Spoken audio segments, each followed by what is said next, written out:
Hey guys, this is Hell Hades. This is a Raid Shadow Legends video, but today I'm joined by the infamous Saph from the HH Gaming Network. Saph, how you doing? I'm doing good. Yeah, I suppose I am infamous now, like with all the recent drama and traumas that are going on with Wixwell and everything. Maybe I've made a bit of infamy for myself. Yeah, but there you and go. obviously known as the I guess the math brain of the Raid Shadow Legend community, known as the person who really breaks down patch notes. What else would you say you're known for? The Hydra Killer. I don't know. I think you've got a few titles nowadays. The nerfer of champions, the buffer of champions, and I don't know, maybe the savior of Fortis. I don't know if he actually was saved, but we did get there in the end. It took us like 4 updates, but we did get there. But yeah, many different things. Well, I guess so. Today we're going to talk about the news drop we got yesterday for a big patch that's coming in July, which I know we were kind of like expecting something decent for the half year point. Normally it's every 6 months there's a big patch drop now in Raid. But yeah, I mean, I guess they spoke about Clan Vital, so maybe we should have just been expecting it for sure, but it's still kind of blindsided me a little bit. Yeah, I mean, I thought the next thing would be the next thing on their milestone map that they released. The you know, they had like the gear efficiencies, the re-gearing, the boss rebalances. I thought we were going to have the Hydra Clash adjustments. Like it was that last tile on the map that they released. Sure. So it has blindsided me a little bit as well, as to go, oh, we're actually getting Clan Wars. Oh, okay. Well, let's go for it. And it's not official, right? It's not official Clan Wars, but I did see another content creator basically pulling up the Raid map and saying, hold on a minute, I don't think this is Clan Wars. I think this is a new clan boss, but I'm pretty sure it's Clan Wars, right? No, I know they said that Clan Wars is coming this year, and if you look at their hints and tips, it's very much talking about being a clan and pushing through, but there might be other people that push through, and I think it's 100% Clan Wars the way that it's structured. Because if you look, we can look at the video a little bit, but you can see like this very modular in the way that it works. There's like towers and there's numbers of defenders you can have, and yeah. Well, let's do that. So let's dive into the video. And the other thing I wanted to do today was really talk about what's next, as Raid do these 6 monthly content drops. So we'll look at the video. We'll talk about this kind of Clan War feature. And then I think we can talk about what do we think they might actually be working on next. So I'd like to thank Dragonair Silent Gods for sponsoring this video. There will be a link down below that you can use to download and get involved, as well as a QR code. I do have a YouTube channel for Dragonair as well, so I'll link that down below as well. I literally just did my Season 4 Heliite dice pulls yesterday for a video. There's 25 new heroes in the mix in the new Season 4 patch, the Snarls of Lava. I was actually lucky enough to get a couple of the new ones. I've got Pakeston here. Look at the visual, by the way. Look at the visual on the heroes in Dragonair. Super cool. I also got one of the new kinsfolk here, the Tigers. Check these guys out. Look at the detail on the sword and the shield. It's a really cool game. So Dragonair bring in a bunch of new stuff in Season 4, including new bosses. So like in every season change in Dragonair, there's going to be new bosses. We got a new Fey Meander boss, as well as a new Otherworld boss as well. They look super sweet. They're themed with the new season as they come in. You also get new elemental bonuses for seasonal changes, which means you get to reconfigure your team comps and basically start again in terms of where you're going to focus your time, focus your energy for your team. Dragonair, honestly, is a super sweet game. They've done so many things brilliantly in this genre, including the combat, which is very unique. So yeah, I would advise you to give it a go. Download using my link down below, and do come and sub to the YouTube channel and check out my videos, which I do multiple times per week. There you go, guys. That's Dragonair. Don't forget, download on the link. And yeah, let's get back to the main video. Right then, let's get back to it. So let's have a look at the video from yesterday. And there is, I'll just read this first. There are whispers across Teleria, murmurs of strife, which are gathering momentum, and rumors that conflict is close. As the disquiet grows, spies have intercepted a recorded message and delivered it to you. Decipher it and see if you can determine what lies in store for you and your clan. In these times of uncertainty, keep your strongest warriors close. The power of one's clan lies in its unity, so rally your troops, gather your allies, but be warned, your rivals will no doubt be doing the same. I'm going to pause here because this is the only real snippet of info we've got, which is this kind of like grid of the stronghold. So you've got stronghold, it says 0 of 18. We've then got a load of outposts, which are all say 0 of 1. And then there's a bunch of these different towers, magic tower, mana shrine, defense tower. And they've all got 0 of 2 on them. There's 3 of those types each as well. If you look, it's structured in the sense that there's 3 mana towers, there's 3 defense towers, there's 3... there's another tower, I forget what one of them is. So there's like shrine. 3... We see 2, but there's probably a third, right? Yeah. Yeah, I think there's 3 in the video when you look closely. There's 3 different types of towers. It could be I'm thinking of the stronghold as the third one. I'm trying to remember off the top of my head exactly what they are. Oh, that's loud when I was looking at the video then. Yeah, so we've got a defense tower, we've got a mana shrine, and a magic tower. That was the third one I was thinking of. So there's it's actually 4 magic towers. Oh, it does say magic tower 4. Yeah, you're right, actually. And it does say defense tower 5 as well. Okay, so there's more than we're seeing here. Okay, yes, there's a lot more than we're seeing then, which is probably the suburbs to the left and the right, I guess. And it feels a bit like Sintranos again, where you can take multiple paths through, right? It seems like there's this whether or not you have to like complete 3 paths to get to the stronghold, or whether you just need to take 1 path. But yeah, there's also levels to these towers, which is intriguing. So yeah, do you think then this is going to be a case of each post, each tower, maybe the stronghold, members of your clan are going to put a defense in, and you're going to have so many battles or something from your side to take down posts into strongholds? You've almost got so many hits each. Don't know, give me your thoughts. That's kind of where my brain was going, but I'd be interested to know if you've got a different view, or if you've seen something like this done slightly differently. Yeah, it feels like that's the model where, if we look at like post 3, it's got 0 out of 1. So it's got like, it feels like you put a defense, but again, it's not one hero because it seems to be an icon of like a team. So I think you basically put a team in every single one up to the maximum. The level, I don't really know what that means. Maybe you have to defeat it multiple times. Maybe you have 2 per level, or maybe it's something else going on. In games that I've seen this before, like I played Bloodlines for a little bit, they had something similar like this, where they had like a 4-quadrant map, and you had a clan in each quadrant, and you'd basically have your clan members put up defenses in certain key points, and then enemy clans would push forward and push backwards to try and dominate the map, essentially. So it's very much, it looks and feels like a similar system to this, where you'll have to push through, but maybe the enemy can push. Well, so you think it could be if you're holding certain elements on the map, then you're gaining points, or you're winning overall, rather than me trying to destroy your map whilst you're trying to destroy my map. Yeah, so that's one way it could go. That's one way I think it could potentially go. Where it's almost like this dynamic recalculation all the time as people push forward and push backwards. And I guess what you hold at a certain point in time, maybe there's a cash payout, or there's some sort of reward payout. The other way to do it is a bit like what we probably experienced in Dragonair, which is like the Sparkle tournament there, where it's almost like there's 3 posts. You either have to defeat the post, and then you have to put up your own defense, and the enemy has to do it in like kind of like less of a dynamic state, but more of like a one-time state in terms of like 3 phases, where it's like you beat them in phase 1, you beat them in phase 2. If you beat them in phase 3, congrats, you get a reward. If you were if your defense was successful, congrats, you get a reward. That's the other way. Although I do worry that system is a little bit almost like win trade. It's like, well, I'll win, you'll win, and then we forget about it. I mean, I've never really engaged with that model because it's not full clan. So yeah, I think it's more for the first one, where it's almost like your clan members put up defenses. I mean, it depends how many points, because I mean, if you think there's 30 people in a clan. Yeah, so when I first saw this thing, I didn't see like the defense tower 5. I was thinking, okay, there's 18 potential teams in the stronghold, or you're allowed 18 hits against a stronghold. That was the way I was seeing this, kind of like 0 of 18. But then I was thinking, well, if you've got to put defenses in, maybe you're putting you're allowed to put like a defense in one location and the stronghold. But actually, it doesn't add up anymore, because you've got like 5 defense towers, 5 magic towers. It could even be, but then maybe you can upgrade these towers, and it gives your team bonuses or something. Maybe that's because the stronghold is at level 3 out of 3 here. That's true. Almost like a tower defense style. As you're progressing, you're leveling up. Yeah, it's intriguing. Actually, it's interesting. Yeah, it definitely could be a little bit novel.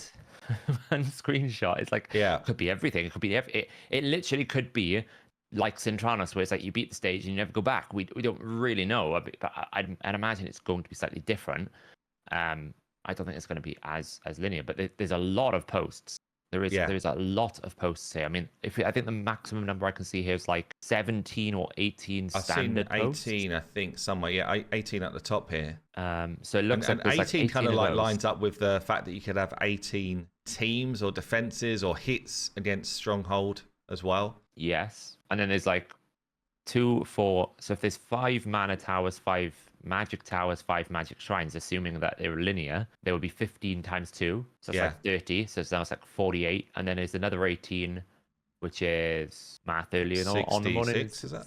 66, something like that. I mean, if it was around 60, because maybe there's not 5 magic shrines, then that would be like 2 defenses per member per clan, potentially. That could make a lot of sense. 2 defenses, and then, that could make a lot of sense. I'm intrigued, actually. This is probably a little bit deeper than I first thought it was. Yeah, at the first glance of the screenshot, potentially. We don't know. We don't know. But they have taken a long time to introduce this into the game. And we have seen it, like you're saying. There's a model in most hero collectors now that there's some sort of clan v clan system. So I'm actually looking forward to it. I did a video yesterday, just a real brief one. And I'd say the feedback on the video is proper 50-50 as to whether people are looking forward to it or not, which I was surprised about. I thought this would be quite a positive one. Like I'm not really seeing the negative around this content, but maybe it's just a bit more fatigue of frustration with the way Hydra's running, and the other clan versus clan modes currently in Raid. You've almost got like the resource dump in a CVC. You've got Hydra Clash, which is just a bit silly at the minute. It's not even a challenge. It's Trunda Clash, and it's Wixwell Clash now. It's basically like 3 teams. That one of them is Trunda, one of them is a Wixwell team, and then one of them is something random that you've basically done after being bored after 2 teams. So that is Hydra Clash at a top level, at least. Certainly, like now I've managed to get a 6-star Trunda, and that's what it's becoming for me. It's almost like I built the Trunda team. I've done 10 billion Hydra Clash points. You're almost like, what's the point of me trying anything else? It's quite depressing. So I guess it's this mix of people. PvP is a very polarizing topic. Like some people really, really enjoy it, or die hard PvPers. They will defend it staunchly. They think it's the best game modes, and it's one of the main things that people push towards the end game for is that pinnacle PvP experience.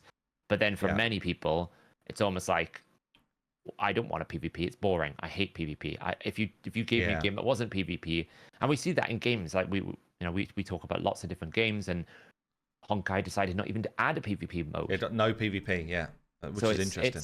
It's interesting. So I think that's probably a big part of the polarization. I also think as well, player normally don't do a very good job in terms of like explaining anything on the first attempt, and then you just allow people's minds to run rapidly. And unfortunately, in our community, sometimes I think they lean more towards it's probably going to be worse than it's better, just because of, I don't know, maybe like you said, lethargy with other CVC systems and clan systems where they've come in. It feels like people will think that it's going to be bad before it's good a little bit, and then when they get the details, they think it's not as bad as they thought it was. Certainly, like Sintranis was like that. Even I did that. I was doom scrolling Sintranis before it even came out, and I feel like most of what I was saying was kind of on point, but I do think it was better than I thought it was going to be. So we'll have to see, I guess. I'm actually super excited for it. Yeah, I think, look, it's coming way sooner than I expected it to. I'm excited to see what they do with it. Definitely, I've liked this type of game mode in other games, so I'm excited to see what they do. But also, the other thing I wanted to chat about was then, what else can they do beyond this? Because, as I say, so when I spoke to the game devs with some of the other CCs that were allowed in, because they were in the content creator club, I know that you're not, Saph. You're not allowed in. Let's not go there. Yeah. Hashtag free Saph. No, it's so they said that I guess let me just try and think this through. So they basically said they used to do some sort of mini updates throughout the year and try and get like a bigger one towards the end of the year. And because the game's now got so big, they're actually not so fussed about doing the mini updates. They'll do more like quality of life, champion drops, that type of stuff, but not, and gear set drops, but not proper game updates throughout the year. But then they have these 2 points where they want to drop something actually big, something which will make the players feel like they've got something juicy to go after. And obviously we've seen in the past things like the Hydra drop, the Sintranos drop, live arena drop. There's been some pretty juicy stuff. Blessings, empowerment, and they tend to do like 2 to 3 at the same time, to be fair. Like the end of the year is almost like the 2 patches right at the end of the year. There was always one followed by another thing. Yeah. So I guess just in terms of points in the world, they filled in the arena grid. I think they've now filled in anything that was existing in Dungeon. So the only one that I can see that is not filled in is the Great Void as a clan boss. But we've had no whispers that I can remember anyway that's due this year.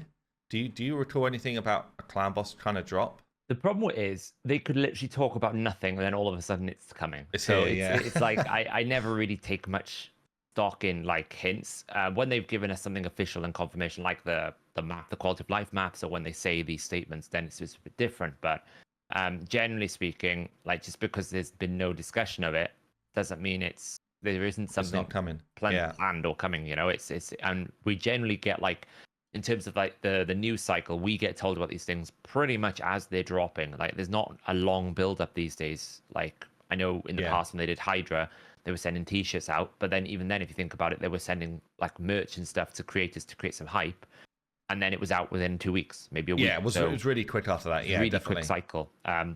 Yeah, I mean, and the other big thing to note as well is just because there's nothing prepared on the screen doesn't mean there isn't something new. I mean, Cintranos is a brand new tile that they added. That tile didn't exist before. And I'm guessing that the clan v clan of the clan war will be as well. There's nothing. It'll have to be, I would have thought, unless you access it from the clan system. It's going to have to be a new banner type of type of thing. Yeah, something which they have spoken about, and I'm actually quite for this, is Faction Wars extension. So some form of either heroic mode or hard, like we've got like hard dungeons. They could come in and do like a hard mode for Faction Wars, because that would feel like a pretty juicy drop of content, or at least if they do it in a way that makes it truly challenging, it would feel like something to go after again. But that's really, it's only aimed at endgame players, and that's probably a challenge for Raid, honestly. If you think about Cintranos, well, it's aimed at later game players, but there is normal mode where you can get something done. Generally they try and drop something which will work for current players or new and upcoming players, but also be like an extension of the game for later game players. So Faction Wars, although I think it would be cool for later game players, I'm not sure that really offers anything for people that are newer into the game or perhaps mid game or something. Yeah, I mean, I do think the Faction War system needs a bit of a kiss of life, maybe is the right word for it. Because even for early game players now, it's somewhat a little bit too easy. Like when they release a new faction, like you would expect it to be hard because I don't have the champions. I have to build those champions. And invariably, because they're brand new champions, you end up finding one champion and it's just, you auto-complete it. Like it takes them 6 months to release the crypt and then you auto-complete these things. So I do feel like even for like an early to mid-game player, I mean, we saw it in the free-to-play series, people are able to progress pretty aggressively now through Faction Wars because of the strength of gearing, of different bonuses you can get in the game. So having some sort of like refactoring or second tier or new version of Faction Wars, I don't think is necessarily a bad thing. I think what they should do is try to take the Marius approach, where okay, you have to complete certain content, and then maybe like 2 things are open at the same time. So that, if you're still progressing in one area, you can still progress in the other area. I felt like that was pretty well done in terms of like the fact you could do Romantu missions at the same time as doing Marius. Sure. You just had to do Arbiter first, which felt pretty good. Now, what they can do with Faction Wars, they could obviously just make it difficult, as in put a tier 2 on it. I don't think that would hit as hard because I feel like people will be like, oh, I just got to do it again. Although it would give someone some new things to complete, which is always an important factor, that there's a goal to completion. They could make it almost like a dual Faction Wars, if that makes sense, where it's almost like 2 enemy factions are combining against 2 enemy factions. But I feel like that just simplifies and makes it easier. But yeah, it's an interesting one. Like, do you just create a second tier of difficulty and scale the content, or do you try to? Yeah, there's a trouble with that right now, and they've done this a number of times, right? So if they do that tomorrow, certainly my account, your account, will just beat it tomorrow. Because there won't be something that comes alongside it that says, you need to develop this to be able to beat it. I think to World of Warcraft days, when they dropped a big patch, obviously they dropped it and you had to build back up to be able to beat the new stuff in terms of gearing. But this format of game is not really very good for that, which makes content drops for later game players a little bit irrelevant. I guess Intranos is the exception to that, but then their only kind of way of making that happen was, well, we have to fully RNG it, and if you don't control every enemy at every point in time, you're gonna die, and that's not a great experience either. Well, it was just like so extreme in some examples. Some examples were good challenges because you needed to have the right champions going at the right time. You didn't necessarily need to have full RNG, but then you'd get to some stages it was like, oh well, I have to fight the best champions in Raid Shadow Legends with Riz. And it's like, it's just an unrealistic outcome, which means the only option you can do is, as you said, defer back to, well, if I don't stun him every single time, or if I don't weak hit every single time, then I don't succeed because the enemy I'm fighting is just way stronger than whatever I can build on this champion. And I think that's the main fundamental flaw. Well, there's two fundamental flaws for me in Cintranos. Flaw one is that there's no balance in the complexity and difficulty, in the sense that Cobble Market, I can put one champion in, even in hard mode, and it just destroys everything. And then you get to Cintranos to get to Soul Cross, and then I have to fight like double Taras Marichka with I don't know, Ifrit. It's like, that's just, or there's even some stages where there's literally only 4 champions I can pick. It's horrible. So that's one problem. The other problem is as well, they just don't rotate it enough. It feels too samey. The bosses are always the same place and the same thing, with the same connection, the same pairing. I mean, the pairing of the bosses was actually really ingenious. That's what Doomtown was so good for, right? It changed every time. Yeah, certainly for the first at least 6 months, maybe longer than that. It was a case of, so we got new rotations. We then got new bosses added into rotations. And that's why I think Doomtown was, and still is, the best content drop I've seen in the game. The flaws were different. And the restricted secret rooms, everything was different. There was no stage 19 is always the same opponents. It's just different restrictions. You know what I mean? It's like you actually had different wave configurations, which presented you with different challenges, and it was different every month. Eventually, after like 12 months, we got to the habit of knowing what rotation 3 did 4 times in a row. I do think there's a problem with adding more rotations, because you make it even harder to go back to the original rotation. So I do get why they stopped at 3, because already now it's pretty frustrating that you only get to fight lethal 3 times, 4 times a year. I actually think a good addition to where that went, or could have gone, is they now just randomized a boss between their bosses. Would have been quite cool. Or they have like some sort of material exchange system in the Forge where I can, farm Agreth and then convert some of it into the set that I actually want for my current progression state. Because all of the sets are really good at certain progression states. Guardian early game really helped us, the amount of clan bosses we did. But when you start getting to our level of account, where it's almost like, well, it's all about how much damage I can make a champion deal whilst not dying. Well, you start going more towards the lethal combinations and affinity breaker these days in Cintranos. So it's kind of frustrating when you have to farm something like Untouchable, which Stone Skin has kind of ruined Untouchable's validity in the game at the moment. So it's kind of like, why would if you're forcing me to farm like one of these things, it's a bit frustrating. But I guess one of the big things they can do, which is right on the screen right now, is so that's why I left it there. New faction. There is in the game code Coven of Magi. Yeah, well, so I was going to say to you about this. Is this big enough for their 6-month content drop? New faction. It would have to come alongside something else, wouldn't it? It would have to come alongside some sort of content drop. And the reason why I say that is, yes, the champions are cool. Like Silver Watcher faction is very unique. The champions they put in them look cool visually. Some of their abilities, they carry some of the most unique skill sets in terms of people like Incenser bringing Poison Cloud. We've got Elva had her passive that was really annoying to fight in Arena. You had Emic able to do that resetting. Owella was one of the few good increased resistance. So all the champions they've added to the faction are really, really interesting and really, and Earstrade has changed a lot of people's Hydra teams. So they're all very good. The problem is adding more. I don't know if adding more is good. Adding champions is obviously it's the lifeblood of this game, and it's how they keep turning over crazy amounts of money and stuff. But because it's so frequent and normal that every patch we get 6 to 10 champions added, and obviously we get the fusions monthly, which are all new champions, and sometimes it's a fusion where you get the epics and the rares as well. So new champions just feels like run of the mill the norm. Yeah. We've got over, I think it's easy over 800 champs now, is it? It's near enough 900 now. I think it was 880 at the last count that I had. Yeah. So to add a new faction, okay, look, it's cool. In the same way Silver and Watchers is like, okay, we've got a new aesthetic for a champion. We've got the new backdrop. Generally, they come with a bit of a themed style of play, which could be cool as well. But I don't think that's enough to say this is our big end of year content drop. It would almost, they'd have to bring in the faction, which brings in a little bit of lore, which potentially unlocks the actual content drop. Yeah.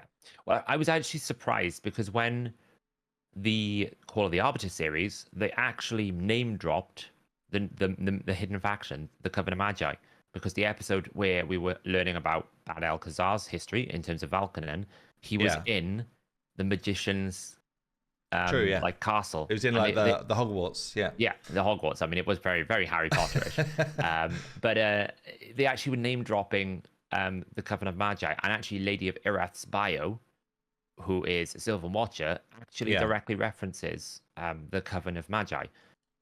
Not in the words or sense, but if you look in terms of like the way it says that she goes to a particular town or city.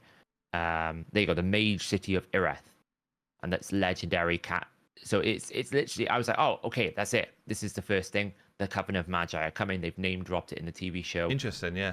But nothing kind of came from it, which was interesting. So I still don't know. But I guess they because they've said they're doing like these 6 monthly drops, and they've also said, you know, all of this is pre-prepared. Like that, I actually saw someone in Discord saying, "Oh, I mentioned clan versus clan a couple of weeks ago, and now they've implemented it." And I'm like, dude, we worked on this 6 months ago. Yeah. This has probably been ready for months and tested for months. Whether it went through the right sort of testing, who knows? But it would have been around for a long time. Yeah. And in fact, I think we get that firsthand now with the Fateless stuff. You know, you realize it's long.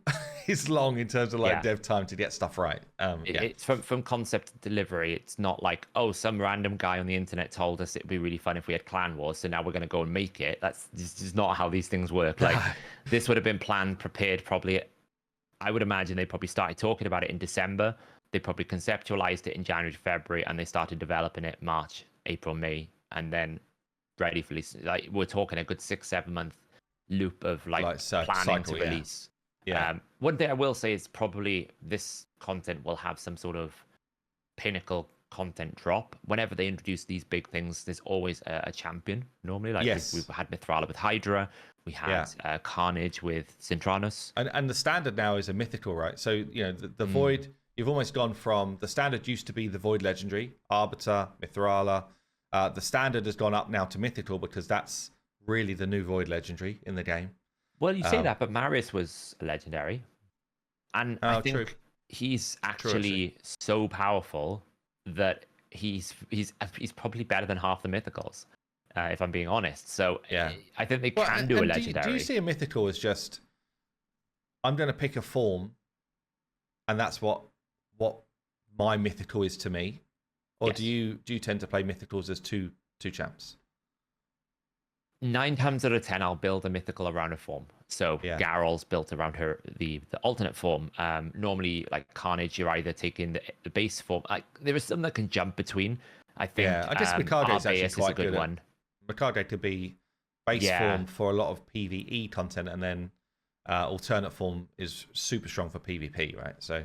Well, it's super strong for wave content, and also and like waves, in Hydra, you might switch it to the alternate form if you need to do a buff strip because they've put like Poison Cloud up or something because she doesn't attack with it, right? So you normally always want to stay in the base form for her Hydra play, but sometimes you'll switch just to almost like save your team if you run a manual team. So I think generally it's almost like you build them with the plan to use them one way, and then you might pivot if you need to. Like if for example Hydra puts a reflect buff up and you can't get rid of it, okay, I'll just take Garl out of her alternate form so she doesn't kill herself, which happens a lot to me, and so I can put unkillable up and she won't counterattack constantly. But normally there's such a high penalty for switching form, you don't want to. Arena is probably where you would probably use multiple forms multiple different ways. Like Galathir, his multi-forms very, very powerful in terms of just being able to lock out and control the team. I think Crixia as well. Crixia, you start in one and then you switch to the other one. Like you lock them and then you reset them. So I think there are some that you never change form, like Ophidius. Nobody ever uses ult. I don't think. Yeah, I got the bug. Yeah, even honestly, I built him out. It's okay. He's a good burner on the on the base, but because he's a mythic, you want a bit like you have this bias that he needs to do more, which is unfortunate. I think and this is it. Is a bit similar, you know. And this is where I say kind of like Mythicals are really now the new Void Legendary because they're the sought after hero type, which is exactly what they wanted to do. Clearly, they're trying to build out extension of their game. That's exactly what they want it to be. But well, I do think when you actually look at Cintranos, now that Cintranos is developed more, it makes sense why they made Mythicals, because the fact you can have a champion that can almost like fill more rotations because they have like maybe the HP and attack. Yeah, maybe definitely. Like Garrel, for example, base form is HP. So whenever you find a stage where it's like, I think Soul Cross 17 in hard mode right now, she wouldn't conform normally, which is the finite there. The one, right? Yeah. So normally this would be a HP support. Well, technically Garrel's base alternate form, where she does all her damage, is attack. But because her base form is health, she qualifies. Sure. And that makes this stage significantly easier, because if you look at all the best teams, you will probably find that Garrel appears in all the best teams, same as Alaz. They appear in all the best teams. Alaz is defense based, I believe, on his alternate form. But he qualifies because his base form, I think, is HP. So you can see when you look at Cintranos, Mythicals were made for the Cintranos, this game mode. Yeah. And they're just becoming now the dominant force in high-end arena, right? You don't really see as many Taras Marichkas anymore. You don't really see Ultimate Death Knights anymore. Like, imagine, I tried to do this when this came out without Mikage. It was awful without Mikage. Really tough, or Harima. It was awful. I spent hours with Fenshi here. I think I did it on stream for 8 hours. The moment I had Mikage, I did it in 10 minutes.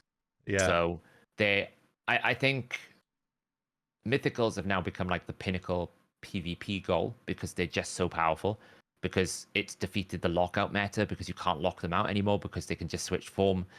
It's defeated things like Marichka and Taras because they're more powerful than them. It's defeated things like Ultimate Death Knight, because you can just blow through Ultimate Death Knight because of their power curves. Their base stats are significantly higher. So yeah, I guess in terms of like answering the question, right, where does Raid go next? I really think the champions kind of make it hard for them, because we've seen now with the boss rebalances. Yeah. Dungeon content for us, it's like 10-second farming. It's not. So you've got the rebalance, but then you've got the rebalance coupled with just the sheer power creep everywhere now. You know, and the extended power creep. So it's not just gear, it's not just empowerment. You've also got things like the alternative areas of the Great Hall, where they've added stats like ignore defense. Like it's just pushed power creep to this different level for a true end game player.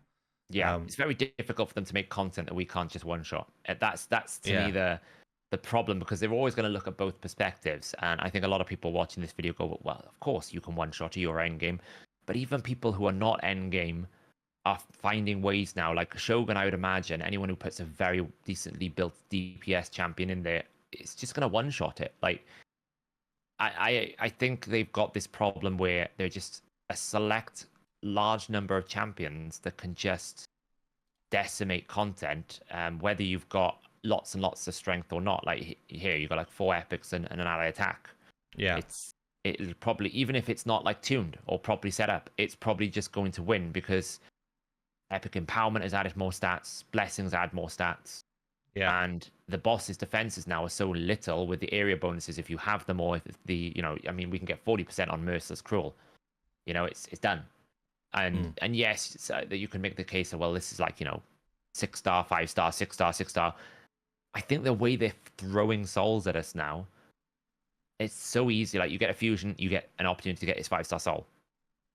Like there's that's and a 5-star soul is huge. Like it just it's game changing. It's all for damage. I guess 4-star is the big thing, isn't it? Really, if you think about it. If you hit 4, it's just 38% that crit champion damage is now huge. Yeah, it's basically an amulet.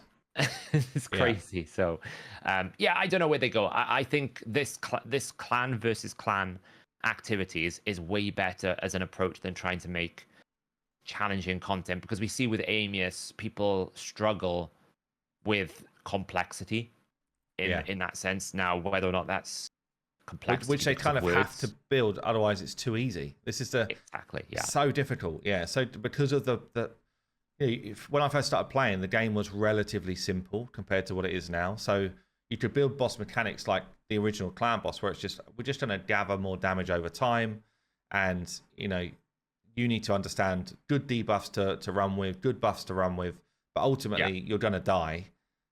Now there's so many teams that can just one-shot clan boss. It's insane. And the game's outpowered their content by quite a lot. If you think of all the dungeon bosses, they're very straightforward. Dragon puts poisons on you and breath.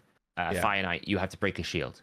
Spider, you have to kill the spiderlings. Ice Golem, you have to just not trigger his passive. Like, there's one core mechanic, and then there's a very straightforward effects that you're used to in the terms of like, okay, it poisons me, I know what a poison does, or it's going to put decreased speed on me. They maybe have one or two active abilities. Where Amius is like, well, if I have any sort of turn skill reduction, he takes a turn. He one-shots me, he flips buffs, he doesn't flip buffs, he decreases defense, and it's a lot of noise. But actually, if you boil the boss down, you can make it really straightforward. But because they have to make new challenges, and they can't have things like they have to put controls over max HP.